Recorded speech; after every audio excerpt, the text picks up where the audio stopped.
ఈ మీనరాశి వారికి ఏప్రిల్ నెల 2024 సంవత్సరానికి గాను ప్రొఫెసర్ డాక్టర్ ముల్లపూడి సత్యనారాయణమూర్తి నేను మాస రాశి ఫలితాలు చెబుతున్నాను. ముఖ్యంగా ఈ మీనరాశి వారికి ఏలినాటి శని ప్రభావంలో ఉన్నారు. ఏలినాటి శని అనేటువంటి ప్రభావం చాలా మీడియంగా ఉంది. మరి ఈ జన్మ రాశిలో ఉన్నటువంటి రాహు 9 ఏప్రిల్ నుంచి వక్రించినటువంటి బుధుడితో కలవడము, 23 ఏప్రిల్ నుంచి కుజుడితో కలవడము, ఆ తర్వాత 25 ఏప్రిల్ నుంచి డైరెక్ట్ అయ్యే సవ్యదశలో ఉండడం, వీళ్ళతో కలవడము, ఈ యొక్క రాహుగ్రహం మీకు జన్మంలో కొన్ని ఇబ్బందులను మీకు తీసుకొస్తూ ఉంటుంది. మీ మీద మీకు నమ్మకం సన్నగిల్లడానికి అవకాశం ఉంటుంది. మనం చేసేటటువంటి పని ఎంతవరకు కరెక్టు అని ఎప్పుడు కూడా మీరు ఆలోచించుకునే విధంగా ఈ నెల మిమ్మల్ని నడిపిస్తూ ఉంటుంది.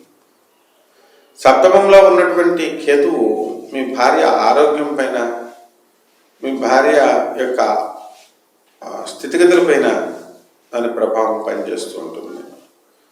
మీరు చక్కగా భార్య ఆరోగ్యవంతురాలుగా ఉండాలని కోరుకుంటూ చిన్న తుమ్ము వచ్చినా, చిన్న జ్వరం వచ్చినా మీరు వెంటనే కంగారు పడిపోతూ వాళ్ళని హాస్పిటల్కి తీసుకెళ్ళి అనేకమైనటువంటి వైద్య పరీక్షలు చేయించి మరి ఈ విధంగా ఈ నెలంతా కూడా మీకు ధనం ఖర్చు అవుతూ ఉంటుంది. ఇక ధనస్థానంలో ఉన్నటువంటి గురువు 24 ఏప్రిల్ నుంచి శుక్రుడితోనూ, మరి 2 ఏప్రిల్ నుంచి వక్రించినటువంటి బుధుడితోనూ కలవడం వల్ల ఎకనామికల్ ఫ్రంట్లో మీకు కొంచెం ఫ్లక్చుయేషన్స్ అనేటటువంటివి రావడానికి అవకాశాలు ఉంటాయి. కాబట్టి ఉద్యోగ వృత్తి విషయాల్లో రాణింపు అనేటటువంటిది ఉంటుంది, ఎదుగుదల అనేటటువంటిది ఉంటుంది. ప్రమోషన్స్ అనేటటువంటివి ఈ రాశి వాళ్ళకి ఉన్నాయి. ఈ రాశి వాళ్ళకి మరి ఎంత సాఫ్ట్వేర్ రెసెషన్ వచ్చినప్పటికీ కూడా దాని పోటీకి తట్టుకొని మీరు ఈ రెసెషన్లో మీరు కొట్టుకుపోకుండా మిమ్మల్ని మీరు కాపాడుకోగలిగారు. ఇది నిజంగా మీ ప్రజ్ఞ, మీ లక్ అని చెప్పాలి. ఈ విధంగా సంతానం లేనటువంటి వాళ్ళకి మరి ఈ రాశి వాళ్ళకి సంతానం ఏప్రిల్ 22 లోపల కలగడం జరుగుతుంది. ఇక చదువుల కోసం చదువుకునేటటువంటి వాళ్ళు ఎవరైతే ఉన్నారో అటువంటి వాళ్ళందరూ కూడా మంచిగా చదువుతారు. ఇంకా ఎక్కువ కష్టపడి చదవాల్సినటువంటి అవసరం ఉంది. అలాగే విదేశాలకు వెళ్ళి మేము చేసుకోవాలండి అనేటటువంటి వాళ్ళకి సప్తమ కేతువు మీకు లాభాలను కలిగిస్తాడు. విద్యార్థులకు సీట్లు ఇప్పిస్తాడు. ఉద్యోగస్తులు, ప్రైవేట్ ఉద్యోగస్తులు ఎవరైతే ఉన్నారో అటువంటి వాళ్ళు ఈ ఉద్యోగం కోసం అప్లై చేసుకుని వాళ్ళు ప్రయత్నం చేసుకోవచ్చు. అలాగే మహిళల దగ్గరికి వచ్చేసరికి మీనరాశి మహిళలు మాకు గుర్తింపు ఉంటుందని మేము ఉద్యోగాలు మానేసి ఇళ్లలో కూర్చున్నాం, మళ్ళీ మాకు ఉద్యోగం వస్తుందా అండి సాఫ్ట్వేర్లో అని చెప్పి బాధపడేటటువంటి వాళ్ళందరికీ కూడా మీకు ఖచ్చితంగా ఉద్యోగం అనేటటువంటిది రావడానికి అవకాశాలు 100% ఉన్నాయి. కాబట్టి నిరాశపడాల్సినటువంటి అవసరం లేదు. ఇక మేము ఎంప్లాయీస్ అండి, మేము బ్యాంక్ ఎంప్లాయీస్ అండి, మేము అయినప్పటికీ కూడా మాకు భార్యాభర్తల మధ్య గొడవలు జరుగుతున్నాయి, మరి డైవర్స్ కేసులు వేసుకున్నామండి, మరి నేను ఇదంతా కూడా ఎంతవరకు వస్తుందండి అని అనేటటువంటి వాళ్ళకి ఇది ఎంత ఏలినాటి శని ప్రభావం తప్ప విడిపోయేటటువంటి అవకాశాలు లేవు.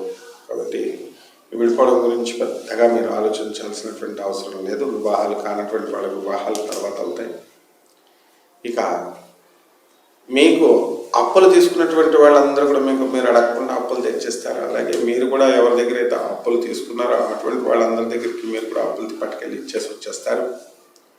డిపార్ట్మెంటల్ స్టోర్స్, హోటల్ ఇండస్ట్రీ, ఆ తర్వాత ఈ యొక్క బట్టల షాపులు, ఈ వ్యాపారాలు చాలా మంచిగా ముందుకు వెళ్తాయి.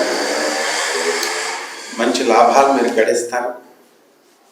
ఇక ఎలక్ట్రానిక్స్ సర్వీస్ అండ్ సేల్స్, తర్వాత కంప్యూటర్ న్యూగా కొత్తగా ప్రాజెక్ట్స్ కోసం ఆఫీసులో ఓపెన్ చేసి కూర్చున్న వాళ్ళకి భంగపాటు తప్పదు.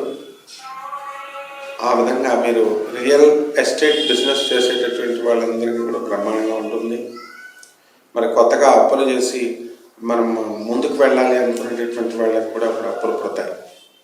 ఇక రెమెడీస్ దగ్గరికి వచ్చేసరికి రాహు జపం చేయండి, రాహు స్తోత్రాలు చదవండి, రాహు కిలోంపావు మినుముల్ని ఆవుపేడ రంగు ఉన్నటువంటి వస్త్రాన్ని ఇచ్చి పేద బ్రాహ్మణులకు దానం చేయండి